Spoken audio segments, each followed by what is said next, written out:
तो last class में हमने क्या पढ़ी थी, process of formation of sperm को स्टार्ट करा था, जिसको हमने कहा था स्पर्मेटोजेनेसिस। इस पे आने से पहले हमने क्या स्टार्ट किया था कि क्या क्या टेस्टिस का स्ट्रक्चर होता है।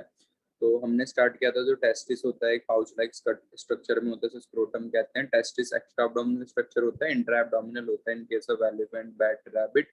और सीजनल होता है, ड्यूरिंग रिप्रोडक्टिव पीरियड अराइज होता है इन रैबिट एंड रैट। टेस्टिस जो होता है वो 7 मंथ ऑफ फीटल लाइफ में डिसेंड करता है। इंटरनल स्ट्रक्चर में हमें वेरियस कंपार्टमेंट देखने को मिलते हैं जो टूनिका अल्बगनिया बनवाने में हेल्प करती है। 1 से 3 सेमनीफेरस ट्यूब्यूल होती हैं। सेमनीफेरस ट्यूब्यूल के अंदर जर्माइनल एपिथेलियम होते हैं जो स्पर्मेटोगोनिया सर्टोली सेल बनाती है माइटोसिस करके। स्पर्मेटोगोनिया सेल स्पर्मेटोजेनेसिस करेगी और सर्टोली सेल न्यूट्रिशन देगी। सर्टोली सेल के पास 3 फैक्टर्स होते हैं, एबीपी, एएमएफ, इनिबिन। एबीपी जो होता है एंड्रोजन बाइंडिंग प्रोटीन होता है जो टेस्टोस्टेरोन को स्पर्म से जोड़ता है ताकि वो मैच्योरेशन में हेल्प कर सके। और जो एंटी मुलेरियन फैक्टर होता है ये वॉम्ब को बनने नहीं देता इन मेल। इनिबिन जो होता है नेगेटिव फीडबैक भेजता है हाइपोथैलेमस के पास ताकि जीएनआरएच की जो सिक्रीशन है वो रुक जाए। ठीक है, इन ट्यूब्यूल्स के बीच में जो स्पेस होता है उसे इंटरस्टिशियल स्पेस कहते हैं। वहां पर जो सेल पाई जाती है उसे लेडिक सेल कहते हैं या स्टार शेप सेल जो टेस्टोस्टेरोन हार्मोन रिलीज करती है। स्पर्मेटोजेनेसिस प्रोसेस हमने स्टार्ट करी थी जिसमें हमने हार्मोनल मैकेनिज्म देखा था कि हाइपोथैलेमस जो है वो जीएनआरएच नाम का हार्मोन रिलीज कर रहा है जो एंटीरियर पिट्यूटरी को स्टिमुलेट कर रहा है। वो 2 हार्मोन रिलीज कर रही है, एफएसएच एंड एलएच। एफएसएच जो है वो एक्ट कर रहा है स्पर्मेटोगोनिया एंड सर्टोली सेल पे और एलएच एक्ट कर रहा है लेडिक सेल्स पे। ठीक है, तो स्पर्मेटोजेनेसिस प्रोसेस हम देख रहे हैं। एफएसएच ने जाके एक्ट करा जर्माइनल एपिथेलियम पे, स्पर्मेटोगोनिया सेल्स बनी। स्पर्मेटोगोनिया सेल से माइटोसिस करके बनी प्राइमरी स्पर्मेटोसाइट। प्राइमरी स्पर्मेटोसाइट गई मियोसिस 1 के अंदर और बनाए सेकेंडरी स्पर्मेटोसाइट। सेकेंडरी स्पर्मेटोसाइट अंदर गए मियोसिस 2 के अंदर। मियोसिस 2 फेज में होती है, मियोसिस 1 एंड मियोसिस 2। अब उन्होंने बनाया स्पर्मेटिड। स्पर्मेटिड जो होते हैं वो डिफरेंशिएशन करके बनाते हैं स्पर्मेटोजोआ। डिफरेंशिएशन का मतलब मैंने क्या बताया था, जब कोई सेल फंक्शनल वर्क के लिए चले जाए तो उसे डिफरेंशिएशन कहते हैं। ये जो स्पर्मेटिड होते हैं ये न्यूट्रिशन ले रहे होते हैं सर्टोली सेल से। मींस जब डायग्राम देखोगे तो स्पर्मेटिड किन्हें कहा जाएगा, उन स्पर्म्स को स्पर्मेटिड कहा जाएगा जो न्यूट्रिशन ले रहे होते हैं सर्टोली सेल से। और स्पर्मेटोजोआ कौन से स्पर्म होंगे, जो न्यूट्रिशन ले चुके होते हैं सर्टोली सेल से, अब वो फ्री हो चुके होते हैं, अब वो आगे जा सकते हैं किसके लिए, रिप्रोडक्शन के लिए। अब यहाँ पर 3 फेजेस होते हैं जो इसके अंदर पूछे जाते हैं। स्पर्मेटोजेनेसिस के कितने फेज होते हैं, 3 फेजेस होते हैं। तो सबसे पहला जो फेज होता है उसे कहा जाता है ग्रोथ फेज। ग्रोथ फेज किसे कहा जाता है, spermatogonia cell undergo mitosis and produce primary spermatocyte. क्या होगा ग्रोथ फेज, स्पर्मेटोगोनिया सेल जो होगी वो माइटोसिस करके बनाएगी primary spermatocyte. This is known as growth phase. जो प्राइमरी स्पर्मेटोसाइट होगी ये जाएगी अंडरगो 2 सक्सेसिव डिवीजन। किसमें जाएगी, 2 सक्सेसिव। सक्सेसिव मतलब लगातार। तो सक्सेसिव डिवीजन कौन सी होगी, M1 एंड M2। तो इट अंडरगो 2 सक्सेसिव डिवीजन। अब जो 2 सक्सेसिव डिवीजन होंगी उससे क्या फॉर्म करेगा, तो primary spermatocyte undergo 2 successive division and produce secondary spermatocyte and spermatid. ये क्या बना देगा, सेकेंडरी स्पर्मेटोसाइट एंड स्पर्मेटिड बना देगा। सेकेंडरी स्पर्मेटोसाइट हैप्लॉइड होगा और स्पर्मेटिड भी है।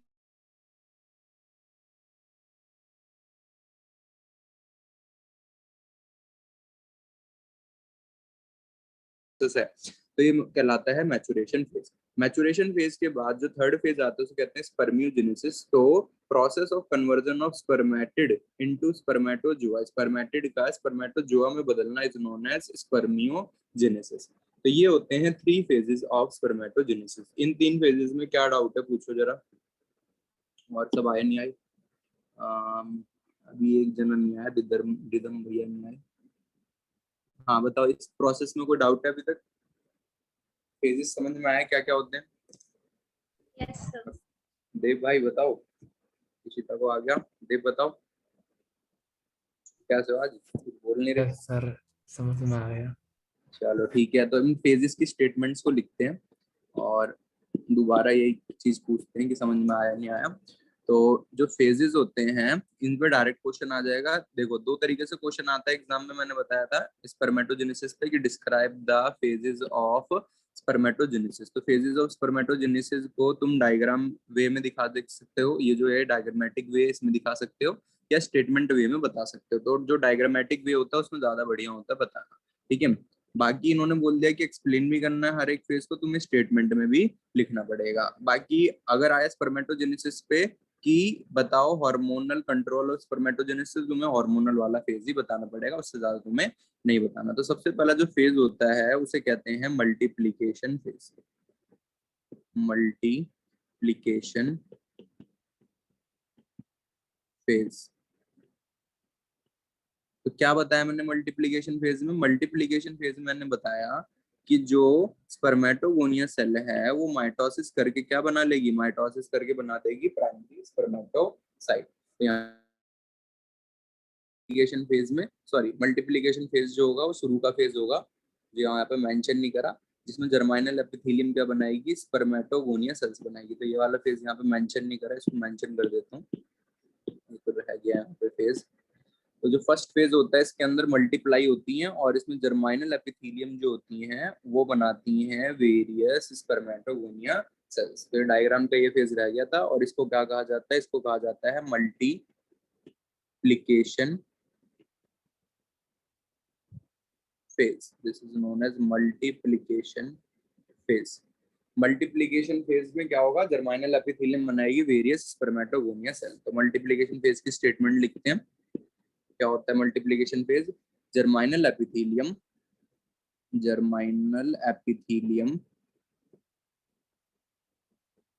which is 2n, ठीक है। तो जर्माइनल एपिथेलियम डिवाइड माइटोटिकली। देखो मैं यहाँ पर जो 2n लिख रहा हूँ, तुम एग्जाम में लिखो मत लिखो कोई फर्क नहीं पड़ता, मैं इसलिए मेंशन करता रहता हूँ चीजों को ताकि याद रहे। तो जर्माइनल एपिथेलियम डिवाइड करती है माइटोटिकली, तो माइटोसिस से डिवाइड करती है और प्रोड्यूस करती है, टू प्रोड्यूस जर्म सेल्स, और प्रोड्यूस करती है ये जर्म सेल्स। तो जो जर्म सेल्स होती हैं इनका दूसरा नाम क्या होता है? इनको नीचे लिख देता हूँ ताकि दोनों नाम एक साथ लिखे, ठीक है। तो ये प्रोड्यूस करती है जर्म सेल्स। तो जर्म सेल्स का दूसरा नाम होता है स्पर्मेटोगोनिया सेल्स। तो तुमसे डायरेक्टली ये भी पूछा जा सकता है कि जर्म सेल्स किन्हें कहते हैं? तो जर्म सेल्स और स्पर्मेटोगोनिया सेल्स, ठीक है। तो स्पर्मेटोगोनिया सेल किस प्रोसेस से बनी? माइटोसिस से। तो ये कैसी होंगी? डिप्लॉइड की डिप्लॉइड होंगी। एंड सेकेंडली क्या बनाती है मल्टीप्लिकेशन फेज में? सर्टोली सेल्स बनाती है। तो सर्टोली सेल का भी यहाँ पर तो हम प्रोसेस में तो नहीं दिखाते कुछ, इससे पहले ही पढ़ चुके हैं इसके बारे में।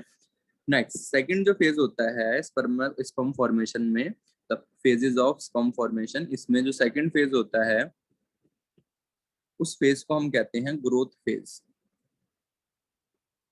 Growth phase.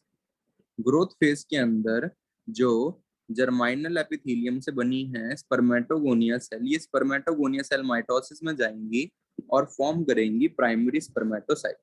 तो स्पर्मेटोगोनिया सेल जो जो तुमने स्टेप बाय स्टेप पढ़ा उन्हीं को स्टेटमेंट में लिख रहे हैं। तो स्पर्मेटोगोनिया सेल्स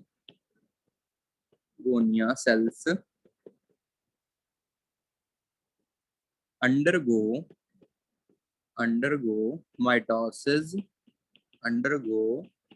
mitosis to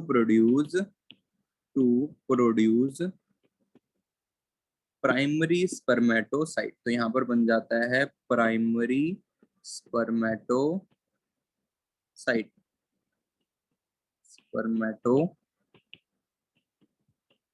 तो प्राइमरी स्पर्मेटोसाइट बन गया, किस प्रोसेस से बना? माइटोसिस प्रोसेस से क्या बना? Primary spermatocyte. थर्ड फेज जो होगा, यहाँ पर मैंने एक वर्ड बोला था, 2 सक्सेसिव डिवीजन होंगी। तो यहाँ पर थर्ड फेज जो होगा उस फेज का नाम होता है मैचुरेशन फेज।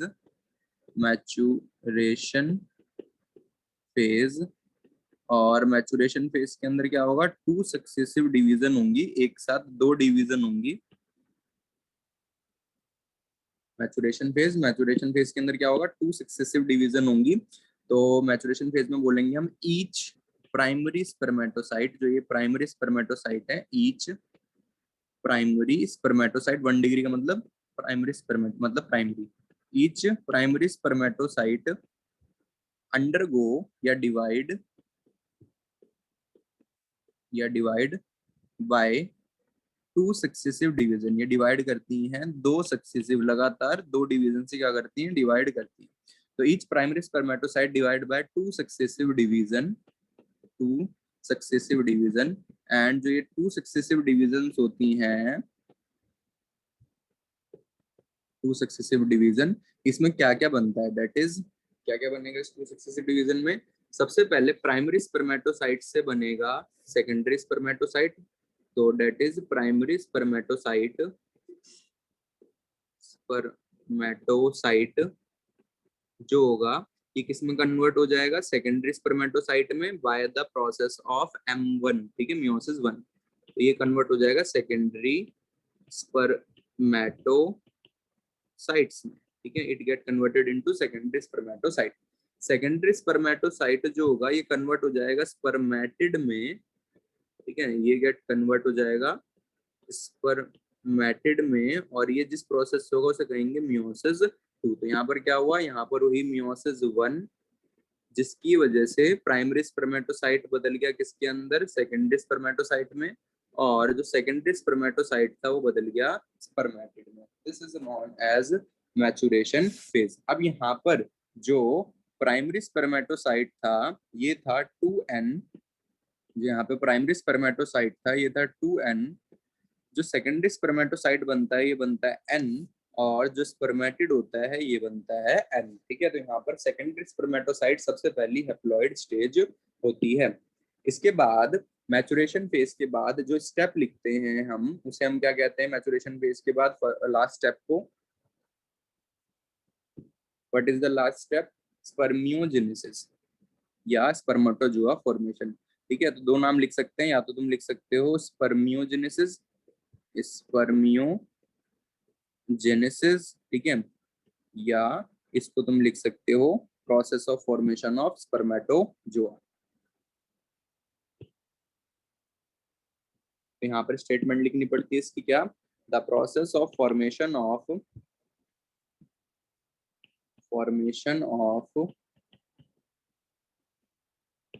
स्पर्मेटोजोआ किससे स्पर्मेटोजोआ बनेगा, फ्रॉम स्पर्मेटिड,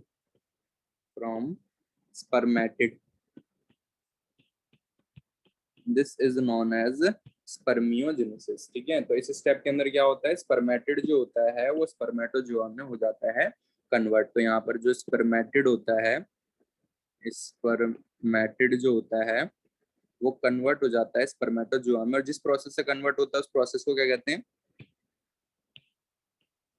बताना भाई, किस प्रोसेस से कन्वर्ट होता है स्पर्मेटोजोआ में, डिफरेंशिएशन, बहुत बढ़िया। तो जिस प्रोसेस से कन्वर्ट होता है उस प्रोसेस को हम कहते हैं डिफरेंशिएशन।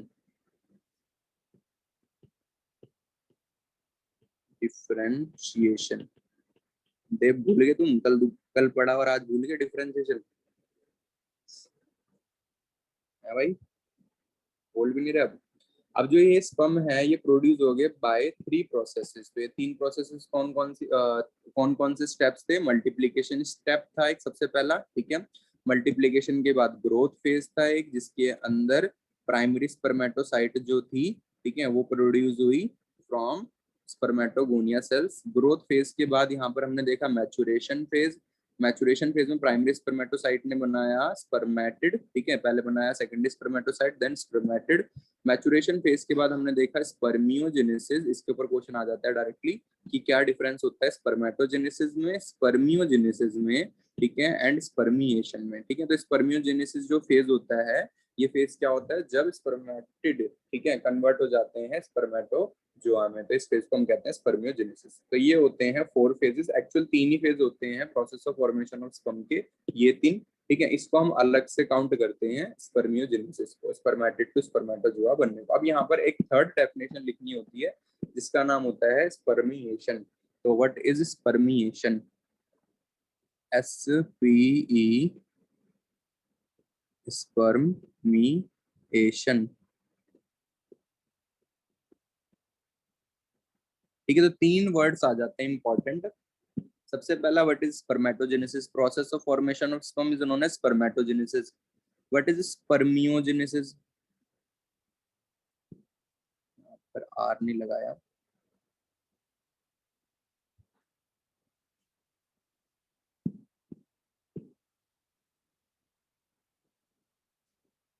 ठीक है। व्हाट इज स्पर्मियोजेनेसिस, तो स्पर्मियोजेनेसिस होगा spermatid to spermatozoa formation, is this is known as spermiogenesis. What is spermiation, किसे कहा जाता है, स्पर्मिएशन। तो जो स्पर्म बन गए इनको रिलीज कर देना ल्यूमन ऑफ सेमनीफेरस ट्यूब्यूल में, ठीक है। तो releasing of sperm in sperm को या स्पर्मेटोजोआ को, तो releasing of sperm in the lumen of lumen मतलब खाली जगह of seminiferous tubule, lumen of seminiferous tubule is called spermiation, spermiation, इसे हम क्या कहते हैं, स्पर्मिएशन कहते हैं। तो ये तीनों वर्ड क्लियरली पता होने चाहिए, प्रीवियस ईयर में डायरेक्टली क्वेश्चन आता है इसके ऊपर कि इन तीन डेफिनेशन को डिफरेंशिएट करो, इन तीन डेफिनेशन के बारे में क्लियरली बताओ। ठीक है, तो ये तीन डेफिनेशन तुम्हें क्लियरली पता होनी चाहिए कि किस किस चीज को एक्सप्लेन करती है। ठीक है, तो ये मैंने अलग से लिखा हुआ स्पर्मिएशन, क्योंकि ये स्टेटमेंट में नहीं बताया जाता, बस बोल दिया जाता है कि स्पर्म को रिलीज कर दिया जाए ल्यूमन ऑफ सेमिनिफेरस ट्यूब्यूल में, तो उसे हम क्या कहेंगे, spermiation. Lumen of seminiferous tubule क्या था, तो ये मैंने बताया था कि जो सेमिनिफेरस ट्यूब्यूल होती है, जब उसको हम कट करते देखते हैं सर्कुलरी, ठीक है, तो इसमें देखने को मिलता है इसकी सबसे जो लेयर होती है उसे कहते हैं जर्माइनल एपिथेलियम। जर्माइनल एपिथेलियम पे क्यूबॉइडल सेल होंगी, क्यूबॉइडल सेल के बाद कॉलुमनर सेल होंगी, फिर क्यूबॉइडल सेल होंगी, फिर कॉलुमनर सेल होंगी, तो ये सर्टोली सेल होती हैं और ये क्या कहलाती हैं, स्पर्मेटोगोनिया सेल्स कहलाती हैं। ठीक है,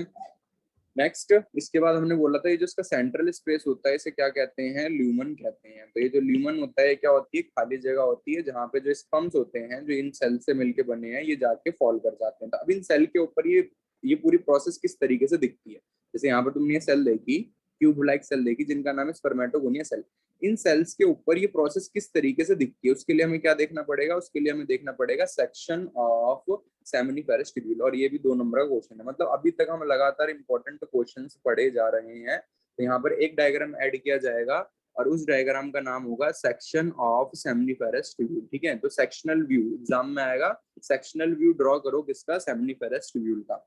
यहाँ पर हेडिंग डाल रहा हूँ, sectional view of seminiferous tubule.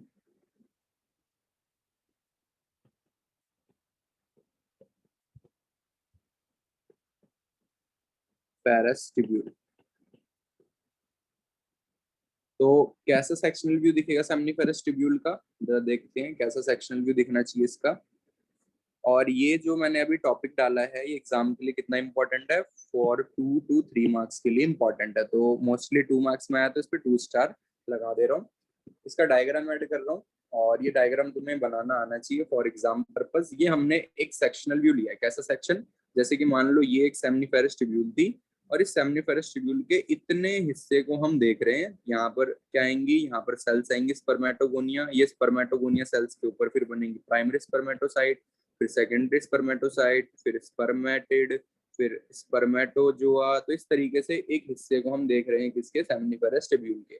तो एग्जाम में जब भी आएगा सेक्शनल व्यू ऑफ सेमिनिफेरस, कोई सा भी सेक्शन लिखा तुम्हें यही बनाना है। ठीक है, ये याद रखना, कभी भी सर्कल वाला मत बनाना हवाबाजी में, वो तुम्हारे नंबर कट जाएंगे। ठीक है, इसलिए ध्यान रखना कि एग्जाम में कौन सा डायग्राम बनाना है। अब इस डायग्राम को जरा ध्यान से समझो, इस डायग्राम में क्या क्या दिखा रखा है। तो जो सबसे पहली लेयर होती है, ये लेयर जो होती है इसका नाम नहीं लिखा हुआ, पर कोई गैस कर सकता है ये लेयर कौन सी आएगी। इस लेयर के ऊपर जो सबसे पहले सेल लिखी है इसका नाम लिखा है स्पर्मेटोगोनियम। स्पर्मेटोगोनियम किसका दूसरा नाम होता है, स्पर्मेटोगोनिया सेल का दूसरा नाम क्या होता है, स्पर्मेटोगोनियम। ठीक है, सिंगल को क्या कहेंगे, स्पर्मेटोगोनियम। ये किसका नाम है, स्पर्मेटोगोनिया सेल का ही नाम है स्पर्मेटोगोनियम। चलो अब बताओ, स्पर्मेटोगोनियम यहाँ पर पहली सेल दिखा रखी है, तो इसके नीचे वाली कौन सी सेल होगी, ये कौन सी सेल होगी, बोलो भाई, देव वेव कोई बोल ही नहीं रहा, क्या बात है भाई, समझ में नहीं आ रहा क्या डायग्राम, बताओ ये कौन सी लेयर होगी। स्पर्मेटोगोनिया सेल जो है ये किस लेयर से मिलके बनती हैं, कौन सी लेयर बनाती है इन्हें। सर जो उसकी स्किन होती है सेमिनिफेरस ट्यूब्यूल की, उसको वो बोलते हैं जर्मिनल एपिथेलियम। जर्मिनल एपिथेलियम बनाती है। देव गायब है, रिदम आ गए। ठीक है, तो यहाँ पर अभी तक हमने क्या देखा है, रिदम भाई एक बार देख लो, अभी तक हमने देखे various phases of sperm formation. तो जो जर्माइनल एपिथेलियम सर से मैंने देख लिया सर, शुरू में ही देख आ लिया गया भाई, था। हाँ सर। चलो फिर बढ़िया, मुझे लगा अभी आए हो।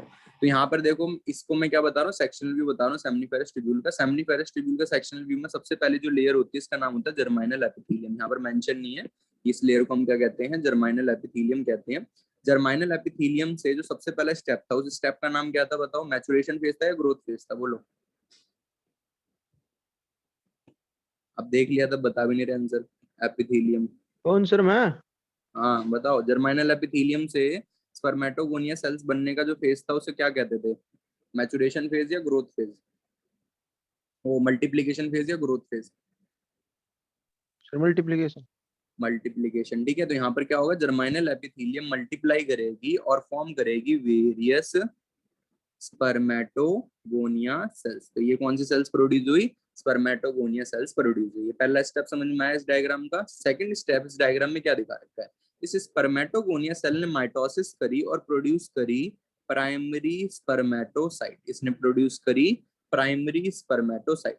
इस प्राइमरी स्पर्मेटोसाइट के साथ साथ इसने एक और सेल प्रोड्यूस करी जिसका नाम क्या दिख रहा है तुम्हें यहाँ पे?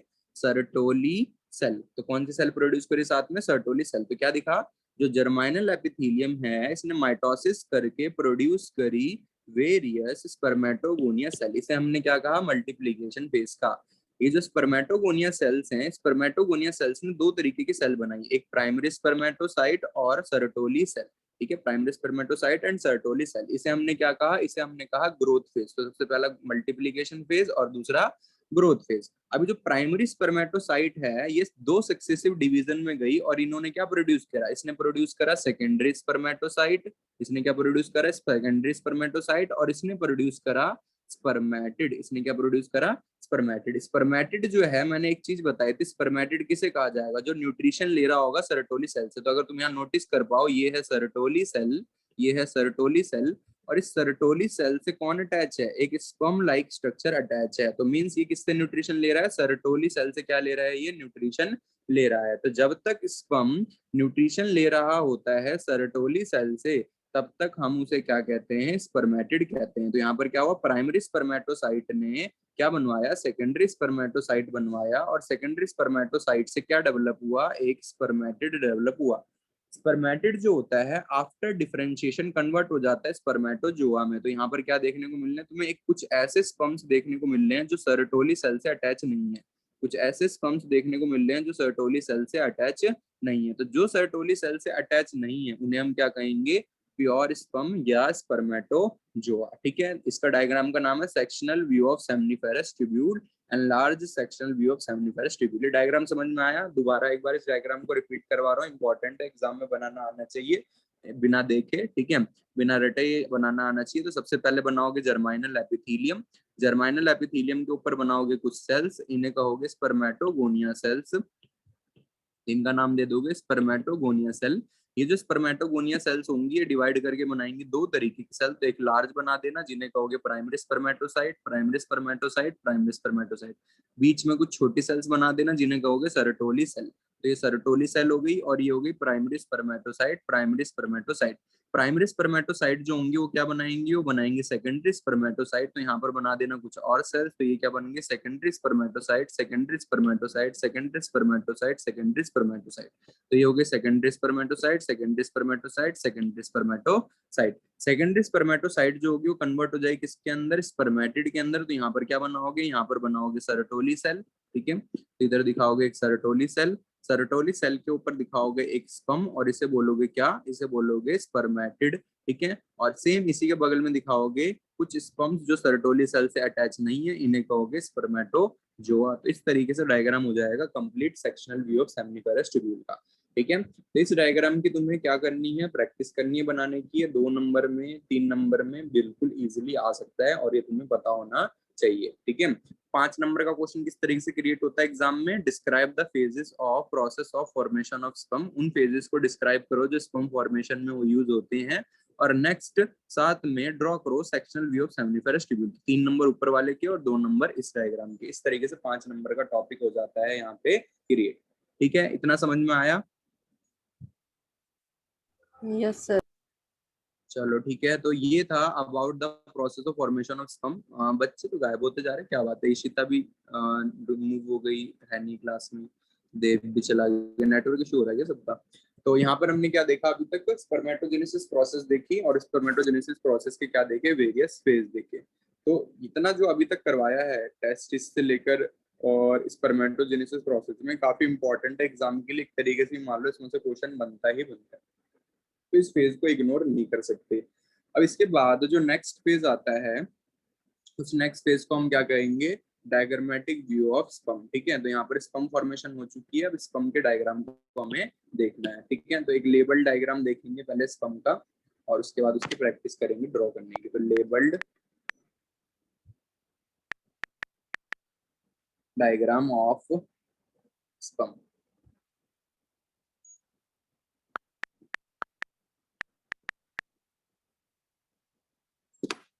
तो यहाँ पर स्पर्म के अंदर हमें कई फेजेस दिखा रखे हैं इसके डायग्राम के। एक दिखा रखा है हेड, दूसरा दिखा रखा है मिडल पीस। यहाँ पर एक फेज नहीं दिखा रखा है, इसके अंदर नेक भी होती है। हेड और मिडल पीस का जो इसके बीच में जो हिस्सा होता है उसे क्या कहते हैं, नेक कहते हैं। तो शायद उन्होंने मिडल पीस में नेक को काउंट कर लिया है। और लास्ट जो दे रखा है उसे क्या दे रखा है, टेल दे रखा है। और कोई डायग्राम देखते हैं जिसमें नेक भी दे रखा हो, तो इसके अंदर हमें नेक भी दे रखा है। ठीक है, तो ये जो डायग्राम है इसमें क्या क्या दिखा रखा है, एक दिखा रखा है हेड वाला हिस्सा, एक दिखा रखा है नेक वाला हिस्सा। ठीक है, एक दिखा रखा है मिडल पीस, मिडल पीस के अंदर माइटोकॉन्ड्रिया दिखा रखा है। तो ये डायग्राम ज्यादा लेबल्ड है, तो इसको हम क्या करेंगे, ऐड करेंगे। तो यहाँ पर है डायग्रामेटिक व्यू ऑफ स्पर्मेटोजोआ या स्पर्म। तो स्पर्म के डायग्राम के अंदर सबसे पहले पार्ट्स को समझेंगे, फिर इसके बारे में लिखेंगे। तो यहाँ पर सबसे पहले दिखा रखा है कि एक स्पर्म का दे रखा है हमें head. This is head of sperm. इस हेड ऑफ स्पर्म पे हमें देखने को मिलती है टिप। क्या देखने को मिलती है, स्पर्म की टिप, चोंच देखने को मिलती है। ये जो स्पर्म की टिप होती है, इस स्पर्म की टिप के अंदर यहाँ पर भरे हुए होते हैं बहुत सारे एंजाइम्स। ठीक है, तो यहाँ पर इस टिप के अंदर बहुत सारे भरे होते हैं एंजाइम। इस टिप का एक स्पेशल नाम दिया होता है जिसका नाम होता है एक्रोजोम। तो ये एक्रोजोम जो होता है ये किस लिए होता है, यहाँ पर भरे हुए होते हैं वेरियस हाइड्रोलिटिक एंजाइम। तो ये किस लिए होता है यहाँ पर एक्रोजोम, एक्रोजोम कंसिस्ट करता है, एक्रोजोम कंसिस्ट करेगा वेरियस हाइड्रोलिटिक एंजाइम। तो एक्रोजोम जो होगा इसके अंदर क्या होंगे, various various hydrolytic enzyme. Hydro का मतलब होता है वाटर।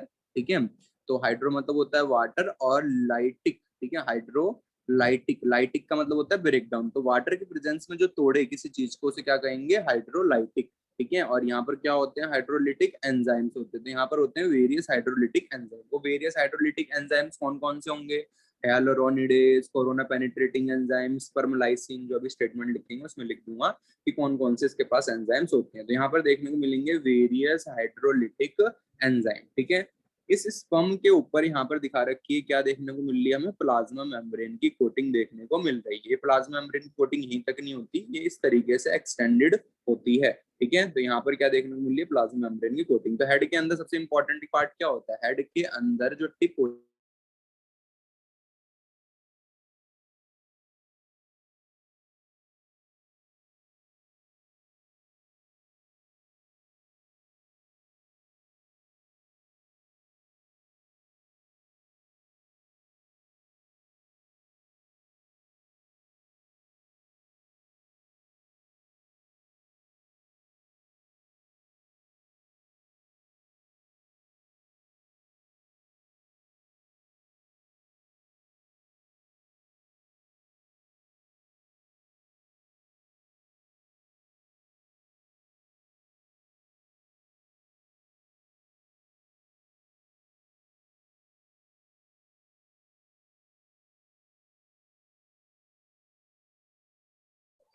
सर आवाज नहीं आ रही।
ये कब से आवाज बंद है भाई, बताना जरा इस टॉपिक से।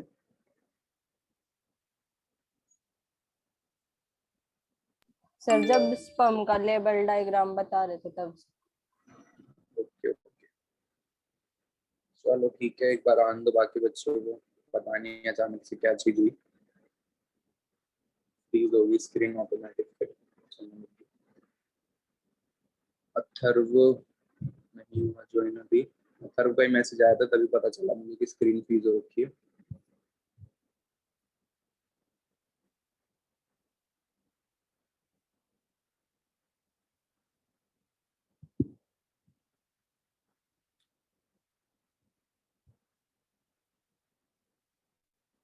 ठीक है, तो मैं डायग्राम बता रहा था स्पर्म का कि इस डायग्राम के अंदर हमें क्या क्या देखने को मिलता है। सबसे पहले हमें देखने को मिलता है हेड वाला पार्ट। हेड वाला जो पार्ट होता है, इसके ऊपर जो टिप होती है इसे कहा जाता है एक्रोजोम। एक्रोजोम जो होता है इसके अंदर वेरियस हाइड्रोलिटिक एंजाइम होते हैं। हाइड्रो का मतलब होता है वाटर और लाइटिक का मतलब होता है ब्रेक डाउन। वाटर की प्रेजेंस में तोड़ने वाले एंजाइम, वाटर की प्रेजेंस में किसी चीज को तोड़ने वाले एंजाइम को क्या कहेंगे, हाइड्रोलिटिक एंजाइम। ये किसको तोड़ते हैं, जो ओवा होता है उसकी वेरियस लेयर्स होती हैं, तो उनको तोड़ने में ये हेल्प करता है। नेक्स्ट इसके अंदर हमें देखने को मिलता है हेड के अंदर न्यूक्लियस, जिसके अंदर क्रोमोसोमल मटेरियल होगा। यही न्यूक्लियस जो होगा वो जाके फ्यूज करेगा किसके, न्यूक्लियस ऑफ ओवा के साथ। सेंटर में प्रेजेंट होता है नेक, और नेक के अंदर होता है सेंट्रियोल। सेंट्रियोल जो होता है उसका फंक्शन होता है सेल डिवीजन। सेल डिवीजन में एक्चुअली किस चीज में हेल्प करता है, न्यूक्लियस डिवीजन में हेल्प करता है। तो सेल डिवीजन के टाइम पे तुमने पढ़ा था कि जो न्यूक्लियस होते हैं, ठीक है, उसके अंदर जब क्रोमोसोम डिवाइड होते हैं तो क्रोमोसोम को अपोजिट पोल्स पे खींचने का काम किसका होता है, स्पिंडल फाइबर का। तो इस तरीके से स्पिंडल फाइबर अराइज होते हैं और वो क्रोमोसोम को क्या करते हैं, अपोजिट पोल्स की तरफ खींचते हैं। तो जब ये अपोजिट पोल की तरफ चले जाते हैं, जब ये अपोजिट पोल की तरफ चले जाते हैं तो यहाँ एक न्यूक्लियस हो जाता है, यहाँ न्यूक्लियस हो जाता है। ठीक है, तो एक तरीके से किसमें हेल्प कर रहे हैं, सेल डिवीजन के टाइम पे हेल्प कर रहे हैं। तो यहाँ पर किस चीज के डिवीजन में हेल्प करेंगे, जब ये चले जाएंगे फ्यूजन में, तो उस टाइम पे जब जाइगोट डिवाइड करेगा तो उसमें ये हेल्प करेंगे। तो एक्चुअली यहाँ पर फंक्शन जो होता है वो जाइगोट के डिवीजन में हेल्प करने का होता है, सेंट्रियोल का। ठीक है, ओवा के पास सेंट्रियोल नहीं होगा। यहाँ पर क्या होगा, जो नेक होगी इसमें कंसिस्ट होगा सेंट्रियोल। अब पूछा जाता है कि जब स्पर्म एंटर करता है तो इस एक ओवा के अंदर, तो उसके उसका क्या क्या कौन कौन सा हिस्सा जा पाता है। तो हेड जा पाता है स्पर्म का, और नेक जा पाता है स्पर्म का। ठीक है, हेड जा पाता है और स्पर्म जा पाता है, और बोला जाता है थोड़ा बहुत पीस, थोड़ा बहुत पार्ट किसका, मिडिल पीस का भी चला जाता है। तो मोस्टली हेड और नेक वाला पार्ट बोला जाता है जब भी स्पर्म एंटर करता है ओवा के अंदर। मिडिल पीस जो होता है स्पर्म का, इसके अंदर माइटोकॉन्ड्रिया होती है, और माइटोकॉन्ड्रिया जो होती है वो क्या होती है, सोर्स ऑफ एनर्जी होती है, जो स्पर्म को मूवमेंट के लिए एनर्जी प्रोवाइड करती है। माइटोकॉन्ड्रिया के अलावा जो स्पर्म को मूवमेंट प्रोवाइड करवाता है वो प्रोस्टाग्लैंडिन्स नाम का हमने स्ट्रक्चर पढ़ा था। तो ये हो गए स्पर्म के क्या, 3 स्ट्रक्चर्स। ठीक है, अब यहाँ पर स्पर्म का जो लास्ट स्ट्रक्चर है जिसका नाम है टेल। तो ये जो टेल होता है, जब स्पर्म चला जाता है फीमेल रिप्रोडक्टिव ट्रैक्ट के अंदर, तो वहां पर ये क्या करता है, हेल्प करता है इन मूवमेंट। तो स्पर्म की मूवमेंट सिर्फ फीमेल रिप्रोडक्टिव ट्रैक्ट के अंदर होती है, और वहां पर मूवमेंट करवाने में कौन हेल्प करता है, टेल हेल्प करता है। ठीक है, तो ये किसके बारे में था, स्पर्म की टेल के बारे में। अभी मुझे लग रहा है शायद बच्चों का नेटवर्क बहुत ज्यादा इशू आ रहा है, एक आधे बच्चे नहीं, मोस्टली सारे बच्चे ही रिमूव हो रखे हैं। तो मैं क्लास को यहीं पर टर्मिनेट करूंगा इसका डायग्राम का नाम देके, और दोबारा कंटिन्यू करूंगा कल। तो कल कोई टाइम देख के अगर मिलता है तो कल कंटिन्यू करेंगे। सुबह तो नहीं हो पाएगा, शाम को ही पूछना पड़ेगा। स्ट्रक्चर ऑफ स्पर्मेटोजोआ या स्पर्म, स्ट्रक्चर ऑफ स्पर्म, क्योंकि फिर वो दोबारा घूम फिर के पढ़ाना ही पड़ेगा। एक आधे बच्चों का तो छूट नहीं रहा, बहुत सारे बच्चों का सॉरी रह जाएगा।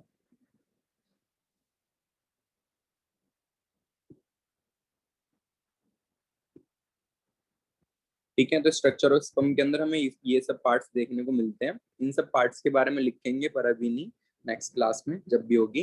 तो यहाँ तक जितनी चीजें पढ़ाई हैं इनकी प्रैक्टिस कर लेना, डायग्राम की भी और स्टेप्स की भी, बहुत इंपॉर्टेंट है। ठीक है, इसके बाद जो है वो फीमेल रिप्रोडक्टिव स्ट्रक्चर स्टार्ट हो जाएगा। तो एक तरीके से मेल जो है वो 99% खत्म हो चुका है। जो स्पर्म के पार्ट्स हैं इनकी स्टेटमेंट लिखनी है, वो 2 मिनट का काम है, वो बाद में हो जाएगा। फिलहाल अभी बच्चे हैं नहीं तो हो नहीं पाएगा काम।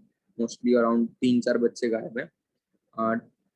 अथर्व, मैं अभी क्लास एंड कर रहा हूँ क्योंकि नेटवर्क इशू हो रहा है बहुत ज्यादा सबको। कई बच्चों का मैसेज आ गया, देव का भी, इशिता का भी, और रिदम का तो आना ना आना एक ही बात है।